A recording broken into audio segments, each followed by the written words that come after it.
Well, I'm live after 25 minutes of trying to get these stupid piece of junk Dell computer to work. I'll never buy another Dell computer. So anyway, here we go. November 19th, 2021. If you've got a Dell, trash it. Get you something good. So anyway, we'll do in our quick job ideas today. I figured holidays, job ideas make perfect sense to me. Anyway, I'm just going to rattle off a few, and if any of them hit your fancy, that's great. One, cleaning service. That's pretty easy. Maybe cost you $50 to get started. You can post online offering your cleaning services. Facebook, online classifieds. Join Thumbtack.com. That's free, and you can get a lot of referrals from that. And there's other ways, flyers and other things that you can put out to do your cleaning service. Excuse me. However, one thing I don't suggest is I have seen where grocery stores have these bulletin boards, and people put in these little tear off strips of paper, and you tear it off with the name and number and what they do, or sometimes just the name of the service and phone number. That's not very professional. It's really degrades your service and somebody desperate to get work. So don't do that.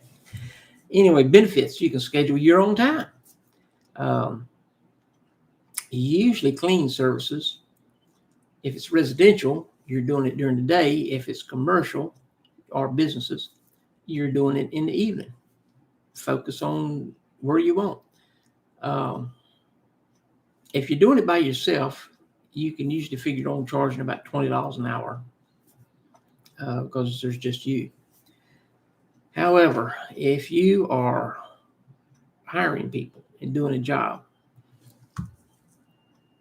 that's going to be a lot more money. I have a free resource tool that I will email you.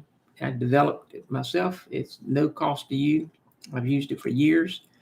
Just send me an email, the Rev, THEREV, at astepabove.life, and ask for the free wage estimator. I'll send you a copy, and you can copy it off and use it, or you can, if you have Excel on your computer, you can use it right on your computer. And I'm glad to do that. Another service that's pretty easy to get into is a moving service. Just remember, you need to be able to move not just boxes.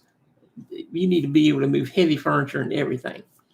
And I've noticed down here in Florida that some of the companies that sell furniture say, oh, we don't carry furniture to the second floor if you don't have an elevator.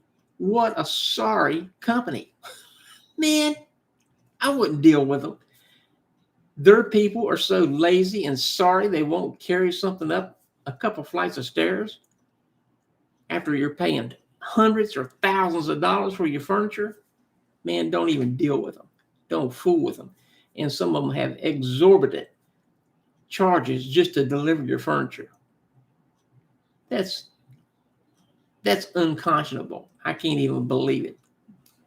They shouldn't charge anything for delivering furniture. I've never paid for furniture delivery in my life. But anyway, moving service, moving people out of apartments, out of houses and things. Always when you do a side business, some of you have never been in business before, get business insurance. At least $1 million coverage. Oh no, it's going to cost me $23 a month. Well, big stinking deal. If you ever get hit with some kind of suit, somebody gets hurt or something like that, that $23 is nothing. So find you a good, dependable insurance company. Usually local is much better because they try to take care of their people. And get you a business policy. And don't get one with these super high deductibles that are ludicrous. Get a reasonable deductible. Okay. You have flexible hours with a moving service. You can spread your service through word of mouth, social media, online ads, flyers, a website, lots of things. Okay, moving on.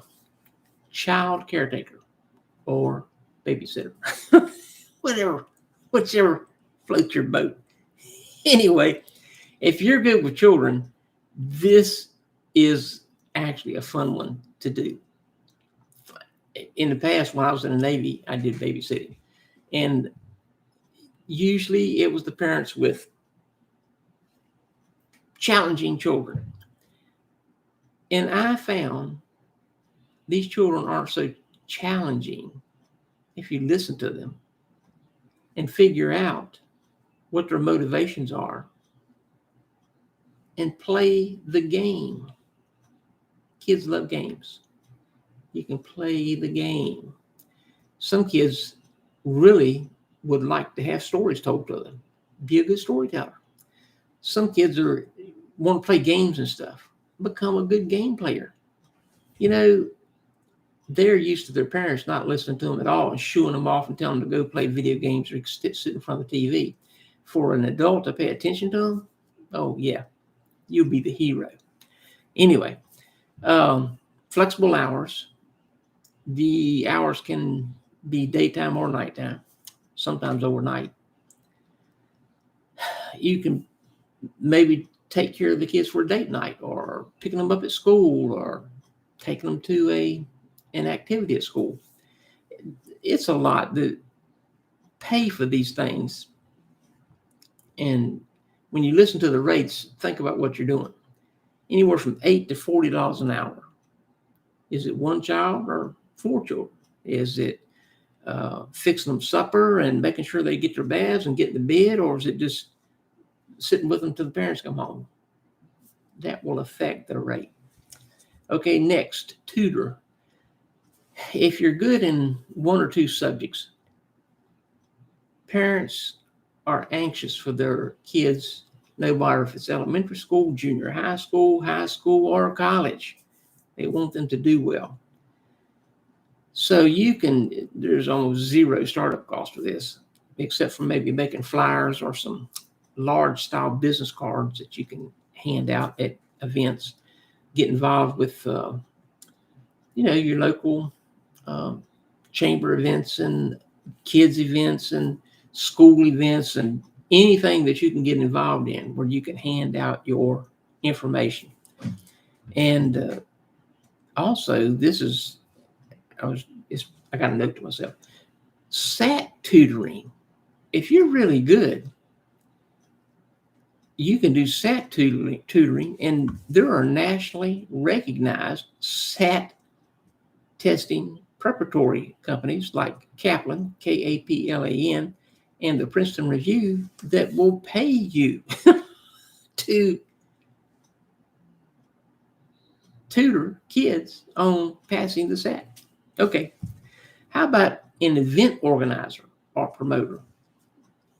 Man, this sounds like a lot of fun. It's also a lot of work, but we won't go into the work part. You can network with local venue owners, musicians, actors, clowns, magicians, whatever. You can talk to places like yacht clubs and convention centers and schools and larger businesses that have events that need an event planner, somebody that can organize a thing, that can say, here, and you take off with it. You should be able to utilize major social media and create a website to get your name out to the community. Also, in some of the local papers, they'll give you a free or fairly inexpensive classified ad, and they'll do a free story on you.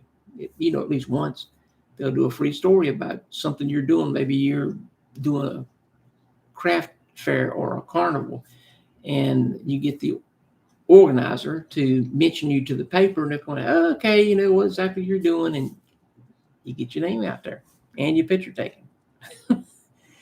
You need exceptional communication skills.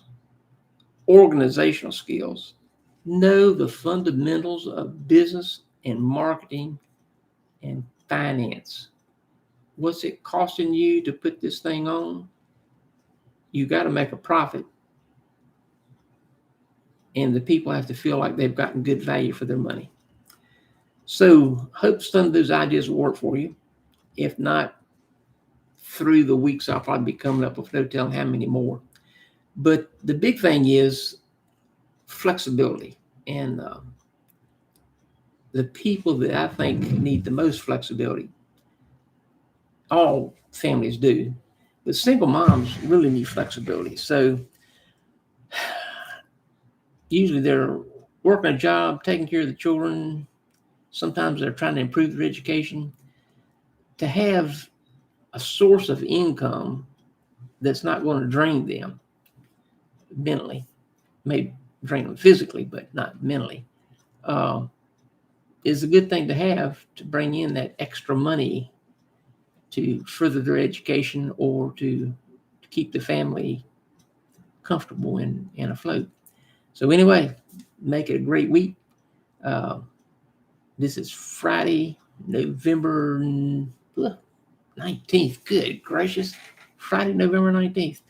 So make it a great weekend, and another letter coming out soon.